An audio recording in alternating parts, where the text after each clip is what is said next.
Hey everyone, and welcome back to Investing Guide. The cryptocurrency world is a volatile and ever-changing environment. The cryptocurrency you've invested in today could be at an all-time high, only to see its price plummet in the following week. Cardano is among the few coins in the market that the recent market decline has not severely impacted. The collapse caused a great deal of concern among investors, who were at a loss about what they might do next to save the money they'd invested. However, it appears that Cardano has something up its sleeve to deal with this problem. We're going to discuss Cardano's disaster recovery plan in today's video. Cardano is putting in a lot of effort to show that ADA is a coin that's going to be there in the future. Stick around until the end of this video because you're not going to want to miss out on Cardano's plan to prepare for unforeseen collapses and disasters. Before we start, if you like this type of content, hit that like button, subscribe to our channel, and turn on our notifications so you don't miss out on the new updates in the world of investing. The most critical document a firm can create to ensure that it will survive an emergency is its recovery plan.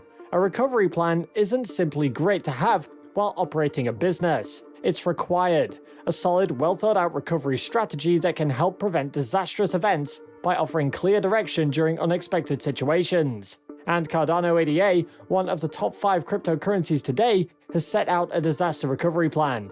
IOHK research engineering team, including Philip Kant and Agelos Kiaias, recently released a Cardano disaster recovery plan document.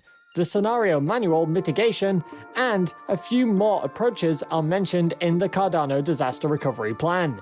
The technical report begins by stating that the version of the Ouroboros protocol utilized in the deployment of Cardano operates as expected. Ouroboros is a proof-of-stake protocol that distributes network control. They expected it to deliver network-wide consistency and liveliness to prevent 2 disasters from occurring. With this information, it seems that things are going great. The document that has been drafted goes on to explain this in great detail. Anyway, there are some terms that might not be familiar to you, but we'll try our best to discuss them when they are mentioned in this video. One of the most important aspects of the recovery plan is the long-lived network-wide partitions. A node is a computer that connects to a cryptocurrency network. They claim that Cardano currently has a network partition, where a cluster of nodes are not connected to the main network. This division will exist until the cluster creates more than K blocks, at which point the nodes will then add them to their chain. This implies that the nodes will not revert to the main chain after the partition is over.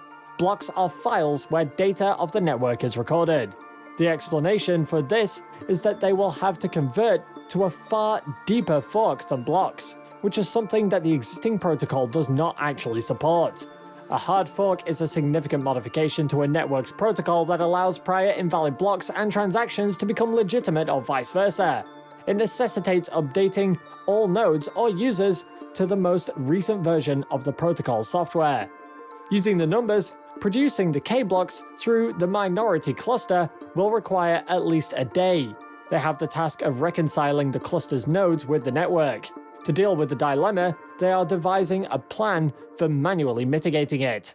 They'll now add the functionality to the node that allows manually switching to a deep fork. To put it simply, the goal is to create a new node that enables an operator to specify the block header slot pair. Then they mentioned additional measures, referring to the procedure of recovering transactions for minority partitions. The team recognizes that discarding the long fork could result in the loss of transactions. However, they do have a strategy for dealing with the situation.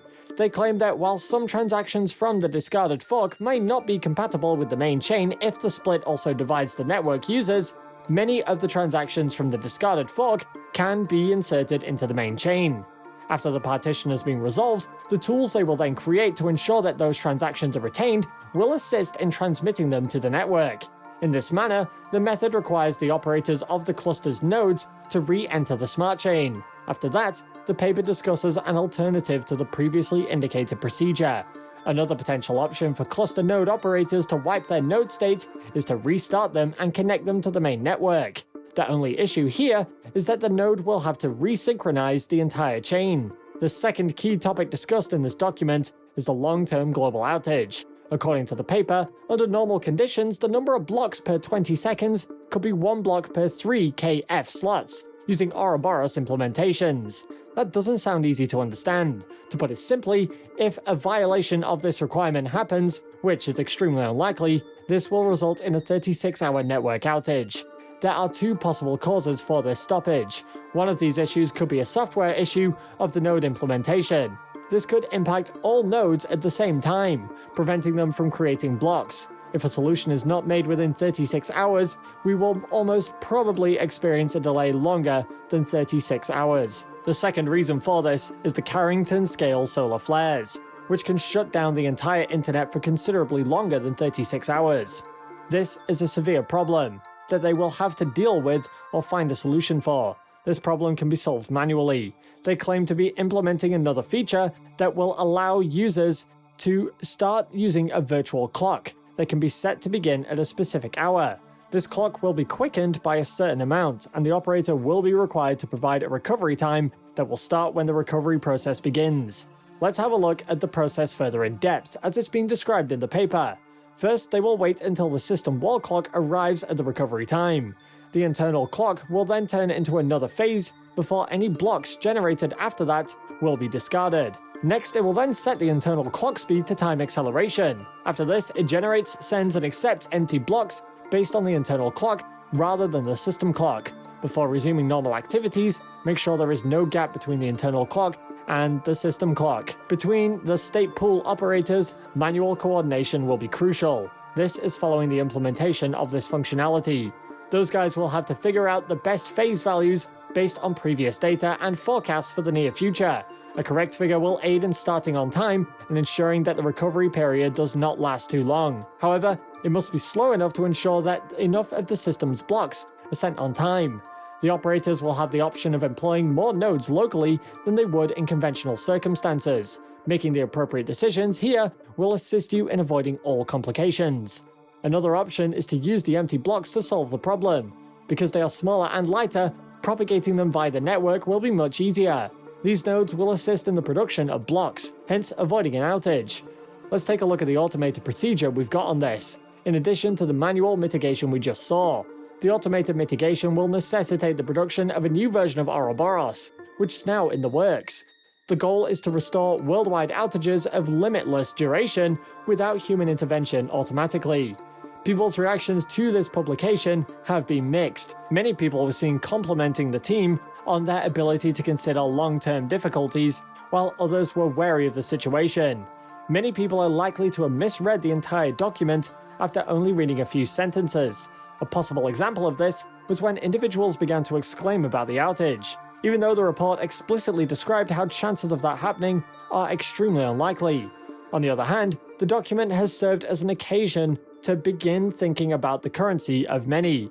There's a good chance that a large number of individuals will be impressed by it and start taking interest in Cardano, because when all of the prices are falling, the plan they've created appears to be a good alternative. Such action was required to ensure that we do not wind ourselves up in a worse situation. There are limitations to Cardano's recovery plan. However, as they explained their steps further, it was seen how the company placed different solutions and backup plans in these limitations. With this, you can see the effort of Cardano regarding the matter. It adds proof that Cardano thinks of every step and prepares to work hard to become the leading coin in the future. What do you think about this? When a disaster attacks their network, do you believe Cardano will survive it? Let us know your thoughts in the comment section below, and while you're still here, go ahead and click on one of these two videos on your screen. See you there!